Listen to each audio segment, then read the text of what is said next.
SP news కి స్వాగతం. Bulletin ముందుగా హెడ్లైన్స్.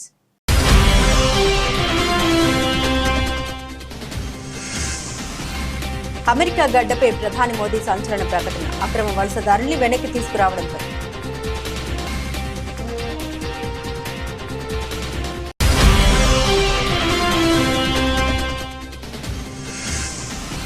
అమెరికాలో 10,000 మంది కార్మికులను తొలగించిన ట్రంప్ సర్కార్ కీలక నిర్ణయం తీసుకున్న ఎలన్ మస్క్.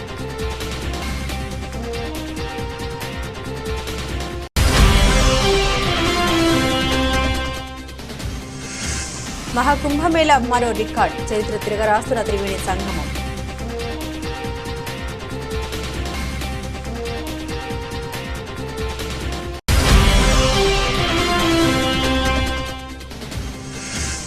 భారత స్టాక్ మార్కెట్పై బేర్పట్టు, వరుసగా 8వ రోజు నష్టాలు. ప్రామాణిక ఈక్విటీ సూచీలు.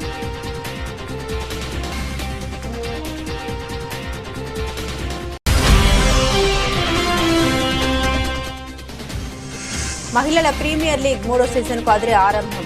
అద్వితీయ ఆట తీరుతో ఆకట్టుకుంటున్న defending champion Royal Challengers Bengaluru. ప్రధాని నరేంద్ర మోదీ అమెరికాలో పర్యటించారు. ఈ సందర్భంగా ఆ దేశ అధ్యక్షుడు డొనాల్డ్ ట్రంప్తో భేటీ అయ్యారు. వీరి భేటీలో ఇరు దేశాలకు సంబంధించి పలు వాణిజ్య, రక్షణ రంగానికి చెందిన అంశాలపై చర్చ జరిగింది. రెండు దేశాల మధ్య వాణిజ్య లోటు భర్తీ చేసేలా, అమెరికా నుండి మరింత చమురు గ్యాస్ కొనుగోలు చేసేలా రెండు దేశాల మధ్య ఒప్పందం కుదిరింది. భారత రక్షణ రంగాన్ని మరింత బలోపేతం చేసేలా అమెరికా నుండి మిలిటరీ ఉత్పత్తుల విక్రయాలను పెంచుతామని ట్రంప్ పేర్కొన్నారు. అయితే ట్రంప్ మోదీ మీడియా సమావేశంలో సంయుక్తంగా పాల్గొని మాట్లాడారు. ఈ సందర్భంగా అమెరికాలోని అక్రమ వలసదారుల పట్ల డొనాల్డ్ ట్రంప్ వ్యవహరిస్తున్న తీరుపై ప్రధాని మోదీ ప్రస్తావించారు. అమెరికా అధ్యక్షుడిగా డొనాల్డ్ ట్రంప్ రెండోసారి బాధ్యతలు చేపట్టిన నాటి నుండి సరైన పత్రాలు లేకుండా అమెరికాలో అక్రమంగా నివసిస్తున్న వలసదారులపై ఉక్కుపాదం మోపుతున్నారు. అక్రమ వలసదారుల్ని గుర్తించి వారి చేతులకు సంఖ్యలు, కాళ్లకు గొలుసులు వేసి ప్రత్యేక సైనిక విమానాల ద్వారా వారి దేశాలకు పంపిస్తున్నారు. ఈ క్రమంలో సరైన పత్రాలు లేకుండా అమెరికాలో అక్రమంగా నివసిస్తున్న 104 మంది భారతీయులను ప్రత్యేక విమానంలో అమెరికా నుండి పంపించి వేశారు. కొద్ది రోజుల క్రితమే ఆ విమానం అమృత్సర్కు చేరుకుంది. ఫిబ్రవరి 15న అక్రమ వలసదారులతో కూడిన మరో అమెరికా సైనిక విమానం అమృత్సర్కు రాబోతున్నట్లు సమాచారం. అమెరికా లేఖల ప్రకారం చట్టపరమైన పత్రాలు లేకుండా దాదాపు 18,000 మంది భారతీయులు అమెరికాలో నివసిస్తున్నారు. వారందరినీ తిరిగి ఇండియాకు పంపించేలా ట్రంప్ ప్రభుత్వం చర్యలు చేపట్టింది. ఈ అంశంపై అమెరికాలో పర్యటిస్తున్న ప్రధాని నరేంద్ర మోదీ మీడియా ముందు ప్రస్తావించారు. ఒక దేశంలోకి చట్టవిరుద్ధంగా ప్రవేశించిన వారికి అక్కడ నివసించే హక్కు లేదని ప్రధాని నరేంద్ర మోదీ అన్నారు. చట్టవిరుద్ధంగా అమెరికాలో నివసిస్తున్న భారతీయుల్ని స్వదేశానికి తీసుకొస్తామని తెలిపారు. అమెరికాలో అక్రమంగా నివసిస్తున్న భారతీయులను స్వదేశానికి తీసుకొస్తాం. మానవ అక్రమ రవాణాను అడ్డుకోవడానికి ప్రయత్నాలు జరగాల్సి ఉంది. ఒక దేశంలోకి చట్టవిరుద్ధంగా ప్రవేశించిన వారికి అక్కడ నివసించే హక్కు ఉండదు. ఈ విధానం ప్రపంచం అంతటికీ వర్తిస్తుందని మోదీ పేర్కొన్నారు. డబ్బు, ఉద్యోగాలు ఆశ చూపి కొంతమంది యువత పేదరికంలో ఉన్న వారిని మోసం చేస్తున్నారు. అలా వారు అక్రమ వలసదారులుగా మారుతున్నారు. వారికి తెలియకుండానే మానవ అక్రమ రవాణా కూపంలోకి వెళ్తున్నారని మోదీ అన్నారు. అలాంటి వాటిని సమూలంగా నిర్మించాల్సిన అవసరం ఉంది. ఈ ప్రయత్నాలు భారత్కు ట్రంప్ పూర్తి సహకారం అందిస్తారని ఆశిస్తున్నామని మోదీ పేర్కొన్నారు. అమెరికాలో ఉద్యోగాల కోత మొదలైంది. ప్రభుత్వ ఖర్చుల్ని తగ్గించుకోవడంలో భాగంగా అధ్యక్షుడు డొనాల్డ్ ట్రంప్, ఆయన సలహాదారు డోజ్ చీఫ్ ఎలన్ మస్క్ నిర్దాక్షిణ్యంగా వ్యవహరిస్తున్నారు. ఇప్పటికే 75,000 మందికి స్వచ్ఛందంగా ఉద్యోగ విరమణ చేయాలని ఆదేశాలు జారీ చేసిన ట్రంప్ సర్కార్ తాజాగా వివిధ ఏజెన్సీల్లో పనిచేస్తున్న 9,500 మందికి పైగా కార్మికులపై వేటు వేసింది. తొలగింపులకు గురైన వారిలో ఫెడరల్ భూముల వ్యవహారాలు చేసే కార్మికులు, మిలిటరీ ప్రముఖుల కేర్ పనులు చేసే ఉద్యోగులు ఉన్నారు. అదేవిధంగా ఇంటీరియర్ డిపార్ట్మెంట్లో ఎనర్జీ, వెటరన్స్ అఫైర్స్, వ్యవసాయం, హెల్త్ అండ్ హ్యూమన్ సర్వీసెస్ ఉద్యోగులు కూడా ఉన్నట్టు తెలుస్తుంది. కాగా ఫెడరల్ ఏజెన్సీలన్నింటినీ అమెరికా వదిలించుకోవాల్సిన సమయం వచ్చేసిందని ఇప్పటికే ఎలన్ మస్క్ ప్రకటించారు. ప్రభుత్వ పనితీరును సమూలంగా పునర్వ్యవస్థీకరించడంలో భాగంగా ఈ చర్య తప్పదని స్పష్టం చేశారు. వృధా ఖర్చుల తగ్గింపు, సామర్థ్య పెంపు కోసం ఏజెన్సీల సామూహిక మూసివేతలు తప్పవన్నారు. ఇందులో భాగంగా ఫెడరల్ వర్క్స్ ఫోర్స్ లో పరిమాణాన్ని తగ్గించేందుకు ప్రొబేషనరీ ఏడాది కంటే తక్కువ అనుభవం ఉన్న ఉద్యోగులను తొలగించాలని మస్క్ ఆదేశాలు జారీ చేశారు. అన్ని విభాగాల్లో ప్రొబేషనరీ ఉద్యోగులను తొలగించాలని ఏజెన్సీలకు స్పష్టం చేశారు. అయితే ఉద్యోగాల కోతలు విధించే వాటిలో law enforcement, national security, immigration విభాగాలకు ఎగ్జిక్యూటివ్ ఆర్డర్లో మినహాయింపు ఇచ్చారు. పోస్టల్ సేవలు మినహాయించి అమెరికాలో దాదాపు 23 లక్షల మంది ప్రభుత్వ ఉద్యోగులు ఉన్నారు. వీరంతా వివిధ ఏజెన్సీలో పనిచేస్తున్నారు. ఫెడరల్ శ్రామిక శక్తిలో భద్రతా సంబంధిత ఏజెన్సీలు ఎక్కువగా భాగాన్ని కలిగి ఉన్నాయి. కానీ అమెరికా వ్యాప్తంగా లక్షలాది మంది ప్రజలు మాజీ సైనికుల ఆరోగ్య సంరక్షణను, వ్యవసాయాన్ని పర్యవేక్షించడం, ప్రభుత్వ బిల్లులు చెల్లించడం వంటి ఇతర ఉద్యోగాల్లో పనిచేస్తున్నారు. అమెరికాలో ప్రభుత్వ ఉద్యోగుల సంఖ్యను తగ్గించేందుకు ఇప్పటికే ట్రంప్ బయౌట్ ప్యాకేజీతో ఆఫర్ ప్రకటించారు. దీని కింద ఫిబ్రవరి 6లోగా ఉద్యోగాలు స్వచ్ఛందంగా వదులుకున్న వారికి 8 నెలల జీతం ఇస్తామని తెలిపారు. అయితే ఈ విషయంలో ఫెడరల్ కోర్టులో ట్రంప్కు ఎదురుదెబ్బ తగిలింది. బయౌట్ ఆఫర్ను ఫెడరల్ కోర్టు న్యాయమూర్తి నిలిపివేశారు. ప్రయాగ్రాజ్లోని గంగా, యమున, సరస్వతి నదుల సంగమ స్థానంలో శుక్రవారం అంటే ఫిబ్రవరి 14వ తేదీన ఒక్కరోజే 92 లక్షల మందికి పైగా భక్తులు పుణ్య స్నానాలు చేశారని పేర్కొంది. భారత్, చైనాలు మినహా మిగతా దేశాల జనాభా కంటే ఈ సంఖ్య ఎక్కువ. America, Russia, Indonesia, Brazil, Pakistan, Bangladesh లాంటి దేశాల జనాభా కూడా 50 కోట్ల కంటే తక్కువే అని ఉత్తరప్రదేశ్ సర్కార్ తెలిపింది. ఫిబ్రవరి 26 వరకు మహాకుంభమేళ కొనసాగనుంది. ఇప్పటి వరకు మరిన్ని కోట్ల మంది భక్తులు పుణ్యస్నానాలు ఆచరించనున్నారు. ఇందుకోసం ఉత్తరప్రదేశ్ ప్రభుత్వం అన్ని రకాల ఏర్పాట్లు చేసింది. జనవరి 29వ తేదీన త్రివేణి సంగమంలో తొక్కిసలాట ఘటన జరగగా పలువురు భక్తులు చనిపోయారు. అయిన పుణ్యస్నానాల కోసం తరలివచ్చే భక్తుల సంఖ్య ఏమాత్రం తగ్గలేదు. కాగా కుంభమేళ ఏర్పాట్లకి 1500 కోట్ల పెట్టుబడి పెడితే 3 లక్షల కోట్ల రాబడి వచ్చిందని సీఎం యోగి ఆదిత్యనాథ్ స్వయంగా ప్రకటించారు. కుంభమేళాకు వస్తున్న భక్తుల సంఖ్యతో ఈ కార్యక్రమం గ్రాండ్ సక్సెస్ అయిందన్నారు.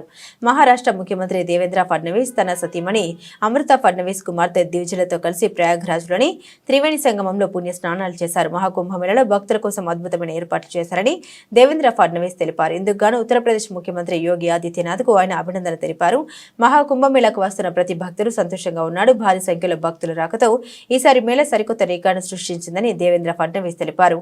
మహాకుంభమేళలో ఇంత చక్కటి ఏర్పాటు చేసినందుకు మేం సీఎం యోగికి ధన్యవాదాలు తెలిపారు. తదుపరి కుంభమేళ మహారాష్ట్రలోని నాసిక్లో జరుగుతుంది. దాన్ని కూడా ఇదే విధంగా విజయవంతం చేయడంపై మేం ఫోకస్ పెడతామన్నారు దేవేంద్ర ఫడ్నవీస్ సతీమణి అమృత ఫడ్నవీస్.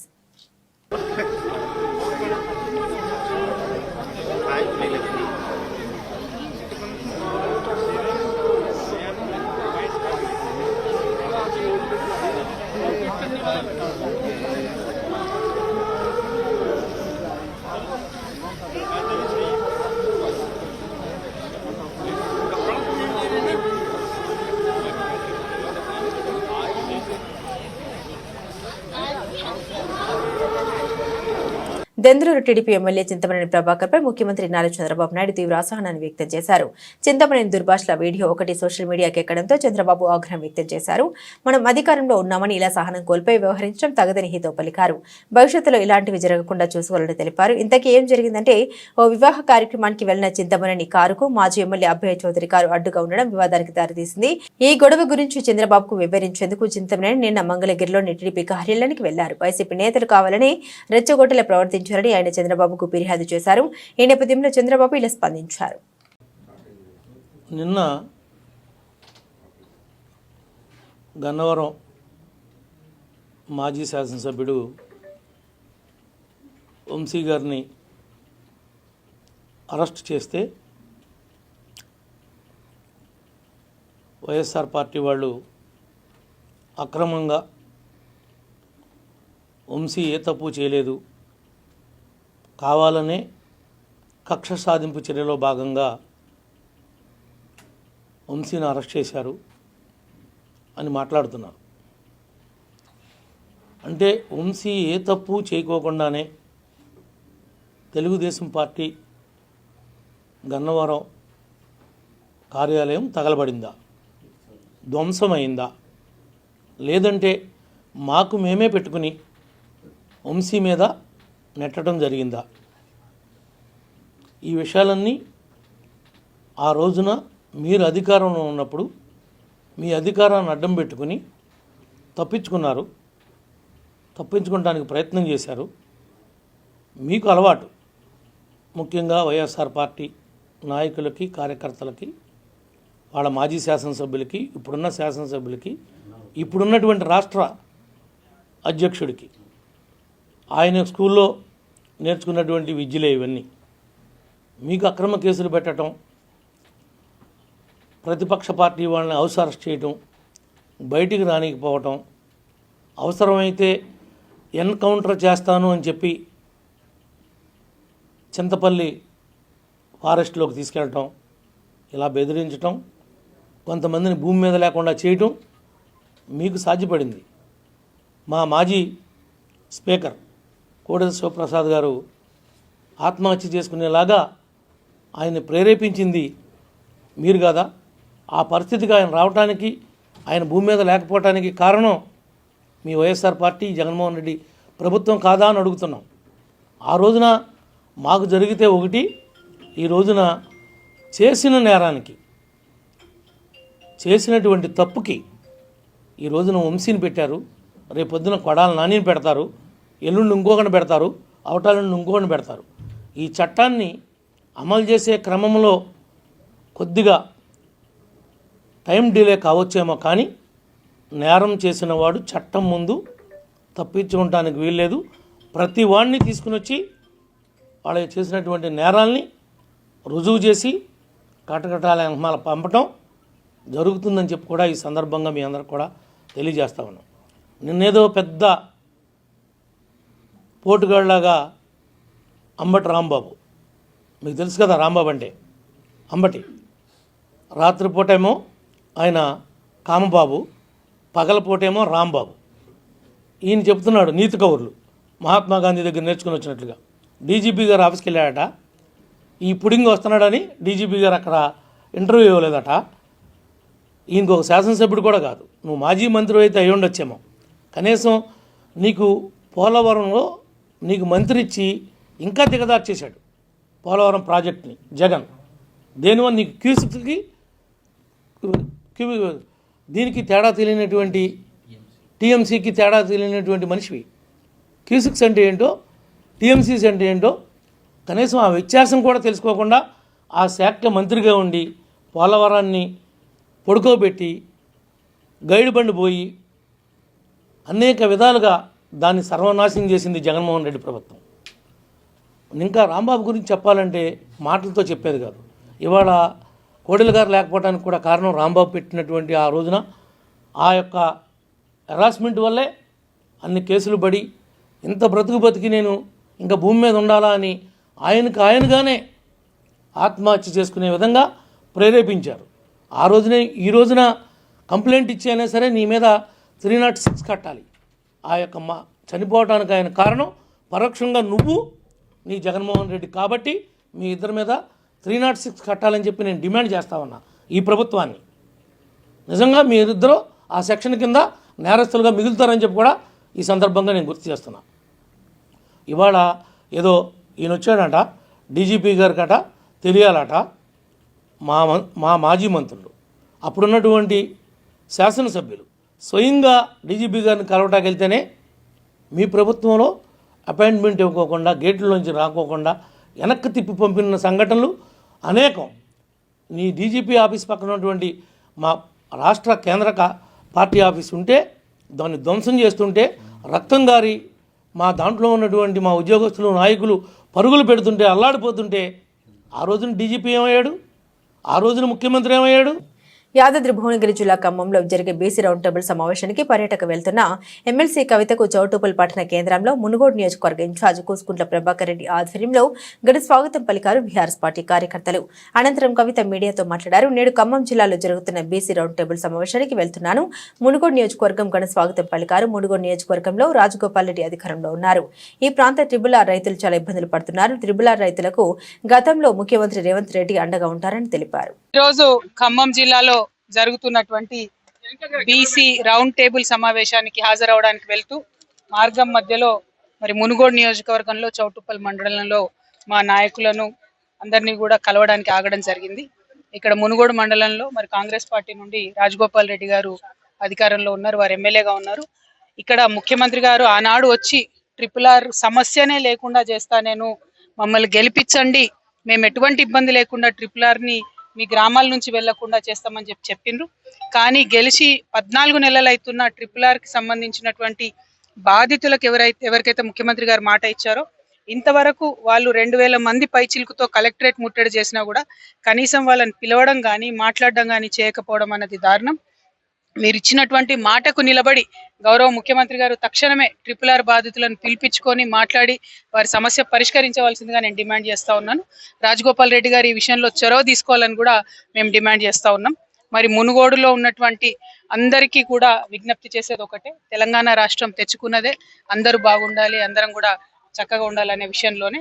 కాబట్టి ఇవాళ బీఆర్ఎస్ పార్టీ మీ అందరి పక్షాన కూడా నిలబడి పోరాటం చేస్తా ఉన్నది. Thank you. జై తెలంగాణ.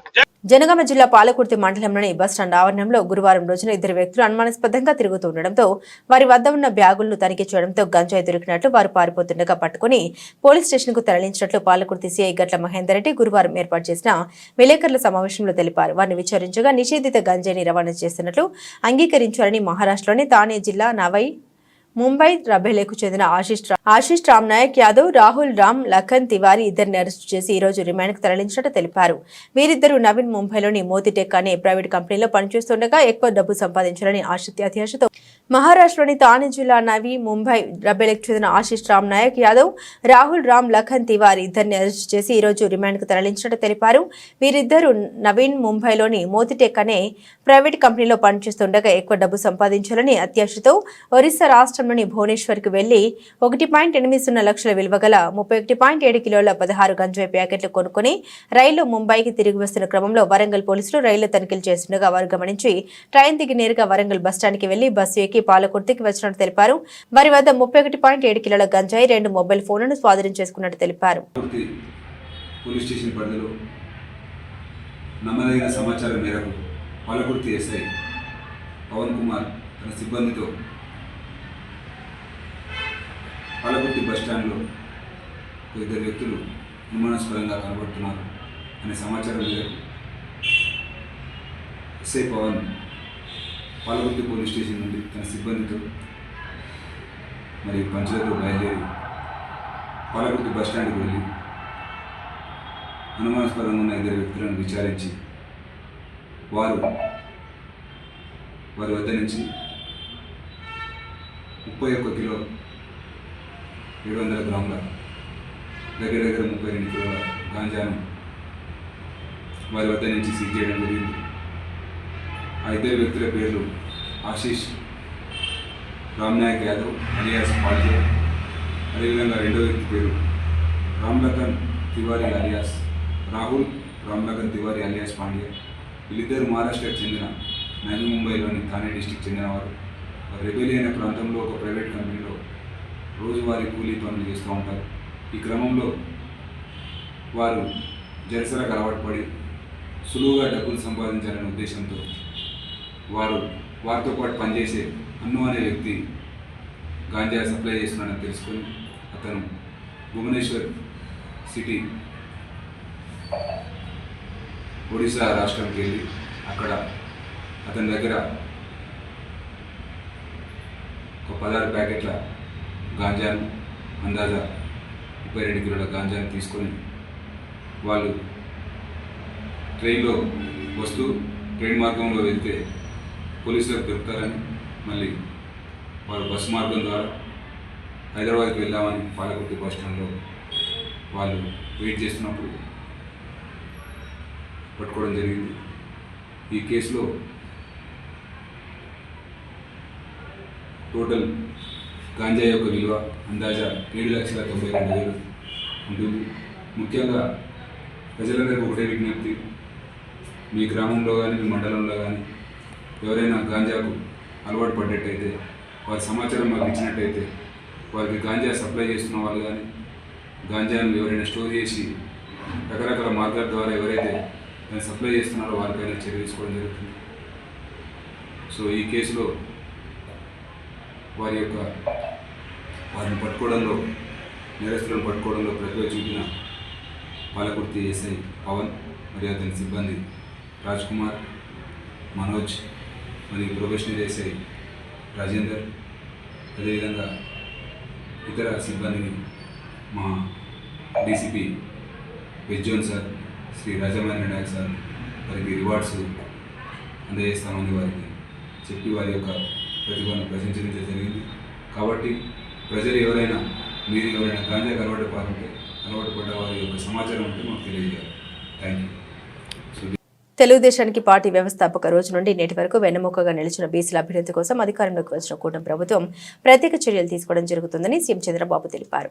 బీసీల అభివృద్ధి సామాజిక న్యాయంలో భాగంగా ముఖ్యమంత్రి చంద్రబాబు నాయుడు వెలగపూడి సచివాలయంలో బీసీ సంక్షేమ శాఖపై సమీక్ష నిర్వహించారు. ఈ సమీక్షలో ఉన్నతాధికారులు పలు అంశాలను ముఖ్యమంత్రి దృష్టికి తీసుకొచ్చారు. రాష్ట్రంలో వెనుకబడిన ఉన్న బీసీల అభివృద్ధి సాధించడంతో పాటు ఆర్థికంగా బలపడే విధంగా ప్రభుత్వం నుండి వివిధ సంక్షేమ పథకాలు అందించే విధంగా చర్యలు తీసుకోవాలని అధికారులకు ముఖ్యమంత్రి ఆదేశాలు జారీ చేశారు.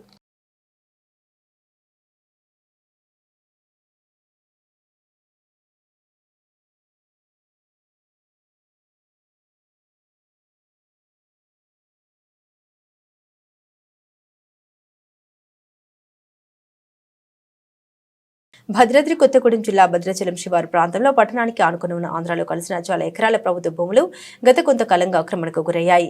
చుట్టుపక్కల ప్రాంతాల్లోని గిరిజనులంతా ఆ భూముల్ని ఆక్రమించి గుడిసెలు నిర్మించుకున్నారు. ప్రభుత్వ అధికారులు చాలా కాలం నుండి భూములను ఖాళీ చేయాలని చెబుతున్నప్పటికీ వినకపోవడంతో ఈ రోజు అల్లూరు జిల్లా ఏటపాక మండల అధికారులు గుడిసెలు తొలగిస్తున్నారు. ప్రభుత్వ భూముల్ని ఆక్రమించి గుడిసెలు వేయడం ద్వారా గిరిజనులకు ఇతరులకు అనేక వివాదాలు జరుగుతున్నాయని ప్రజలెవరూ ప్రభుత్వ భూముల్ని ఆక్రమించవద్దని అధికారులు తెలుపుతున్నారు. గతంలో కూడా అక్కడ గిరిజనులు ప్రభుత్వ భూముల్ని ఆక్రమించి గుడిసెలు వేసుకున్న నేపథ్యంలో ఆ మండల అధికారులు గుడిసెలను తొలగించి ప్రభుత్వ భూముల్ని స్వాధీనం చేసుకున్నారు. అయినప్పటికీ మళ్లీ గిరిజనులు అదేవిధంగా ప్రభుత్వ భూములు గుడిసెలు వేయడంతో అధికారులు ప్రొక్లైన్ల సహాయంతో గుడిసెల్ని తొలగించారు.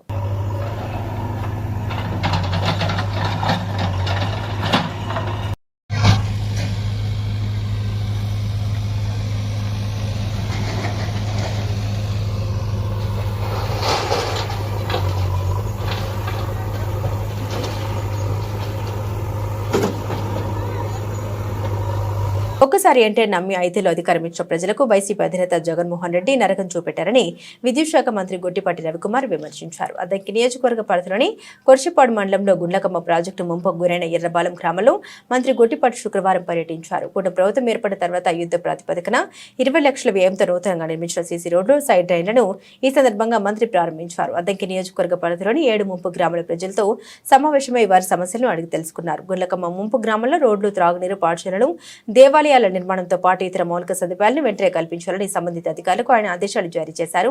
ముంపు గ్రామాల నిర్వాసితులకు ఎప్పుడు ఏ అవసరం వచ్చినా తాను అండగా ఉంటామని మంత్రి గొట్టిపాటి హామీ ఇచ్చారు. ముఖ్యమంత్రి చంద్రబాబు నాయుడు నేతృత్వంలోని కూటమి ప్రభుత్వం ముంపు గ్రామాలను ఆదుకుంటుందని హామీ ఇచ్చారు. పట్టభద్రుల నిరుద్యోగులు, యువత భవిష్యత్తుకు పునాదిని అవుతానని కరీంనగర్, నిజామాబాద్, ఆదిలాబాద్, మెదక్ పట్టభద్రుల బహుజన సమాజ్ పార్టీ ఎమ్మెల్సీ అభ్యర్థి డాక్టర్ పులి ప్రసన్న హరికృష్ణ అన్నారు. కరీంనగర్ ప్రెస్ భవన్లో ఏర్పాటు చేసిన మీడియా సమావేశంలో మాట్లాడారు. ఈ ఎన్నికల్లో వారు వాన్సెట్ కావాలని, అది ప్రసన్న హరికృష్ణ గెలుపుగా ఉండాలన్నారు. 25 ఏళ్లుగా విద్యార్థుల జీవితాలతో ఆడుకుని వారి తల్లిదండ్రులు ఫీజుల పేరుతో నిలువు దోపిడీ చేశారు. ఇప్పుడు కొత్త వెలుగు తీసుకొస్తామని మభ్యపెడుతూ పబ్బం గడుపుకోవాలని చూస్తున్నారన్నారు. బహుజన సమాజ్ పార్టీ రాష్ట్ర అధ్యక్షుడు మందా ప్రభాకర్, కరీంనగర్ జిల్లా అధ్యక్షుడు నల్లాల శ్రీనివాస్ తదితరులు పాల్గొన్నారు. ఇదే ప్రాసెస్ ఏదైతే ఉందో ఒక గ్రాడ్యుయేట్ ఎమ్మెల్సీ కొనసాగించాలి. ఏవైతే సమాజం లోపల పట్టభద్రులకు సంబంధించిన సమస్యలు ఉన్నాయో వీటిని ఒక నిర్మాణాత్మకమైన రీతి లోపల ప్రభుత్వానికి తీసుకెళ్లాలి.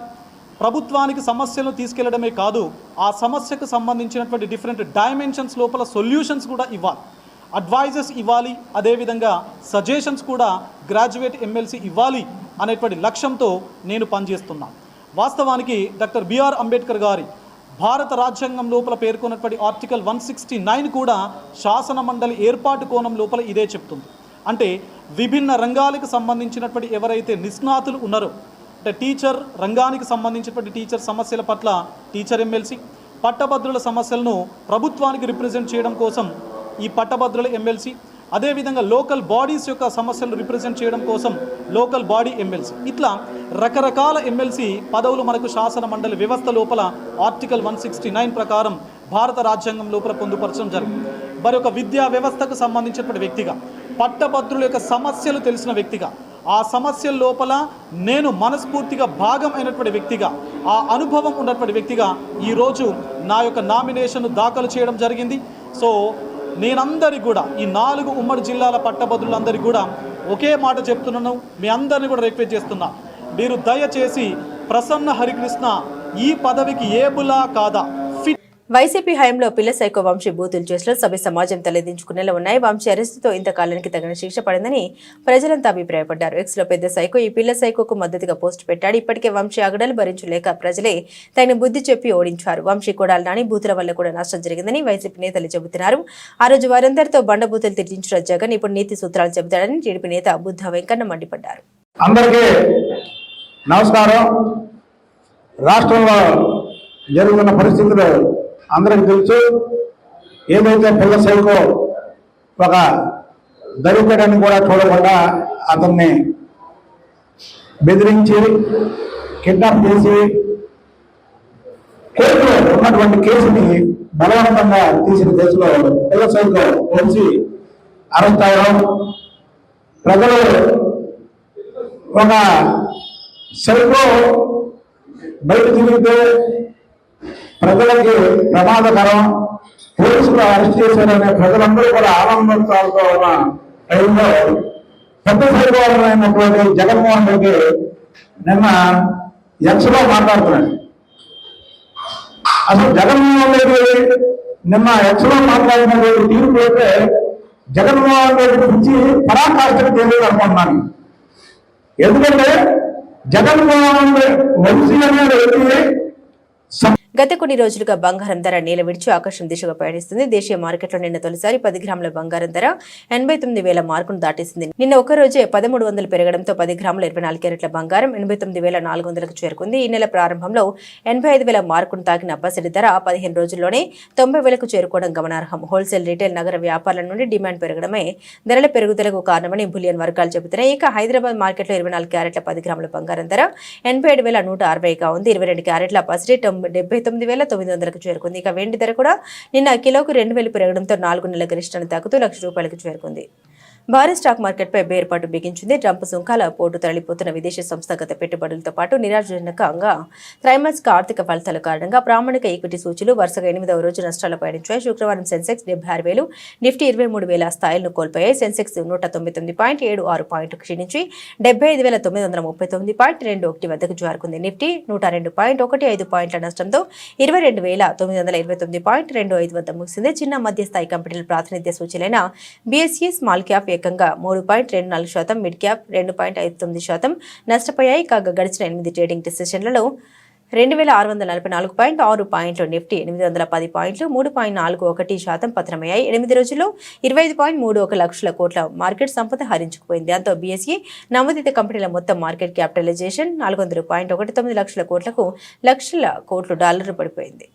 మహిళా ప్రీమియర్ లీగ్ 3వ సీజన్కు అదిరే ఆరంభం. కీలక ఆటగాళ్లు గాయాలతో జట్టుకు దూరమైన defending champion Royal Challengers Bengaluru అద్వితీయ ఆట తీరుతో ఆకట్టుకుంది. గుజరాత్ జెయింట్స్ పై 202 పరుగుల రికార్డు చేతను సైతం మరో 9 బంతులు ఉండగానే ముగించింది. చివరిలో రిచా ఘోష్ 27 బంతుల్లో 7 ఫోర్లు 4 సిక్సర్లతో 64 నాట్అవుట్ బౌలర్లను చెడుగుడు ఆడేసుకుంది. శుక్రవారం జరిగిన ఈ మ్యాచ్లో ముందుగా బ్యాటింగ్కు దిగిన గుజరాత్ 20 ఓవర్లలో 5 వికెట్లకు 201 పరుగులు చేసింది. గార్డనర్ 37 బంతుల్లో 3 ఫోర్లు 8 సిక్సర్లతో 79 నాట్అవుట్, బెద్మూని 42 బంతుల్లో 8 ఫోర్లతో 56 అర్ధ సెంచరీలు సాధించారు. పేసర్ రేణుకా సింగ్కు 2 వికెట్లు దక్కాయి. చేతుల్లో బెంగళూరు 18.3 ఓవర్లో 4 వికెట్లకు 202 పరుగులు చేసి గెలిచింది. ఎలిస్ పెర్వి 34 బంతుల్లో 6 ఫోర్లు 2 సిక్సర్లతో 57, కనుక ఆహుజా 13 బంతుల్లో 4 ఫోర్లతో 30 నాట్అవుట్ కీలక ఇన్నింగ్స్ ఆడారు. గవర్నర్కు 2 వికెట్లు దక్కాయి. ప్లేయర్ ఆఫ్ ది మ్యాచ్ గా రిచా ఘోష్ నిలిచింది. బులెటిన్ ముగించే ముందు హెడ్లైన్స్ మరోసారి.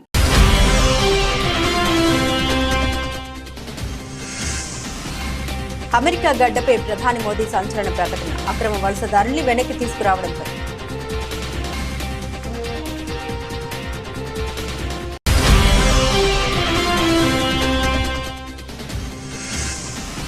అమెరికాలో 10,000 మంది కార్మికులను తొలగించిన ట్రంప్ సర్కార్, కీలక నిర్ణయం తీసుకున్న ఎలన్ మస్క్.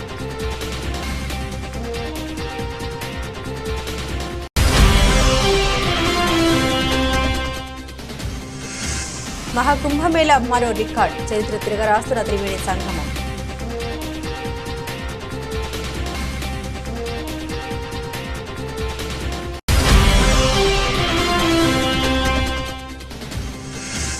భారత స్టాక్ మార్కెట్పై బేర్పాటు, వరుసగా 8వ రోజు నష్టాలు ప్రామాణిక ఈక్విటీ సూచీలు.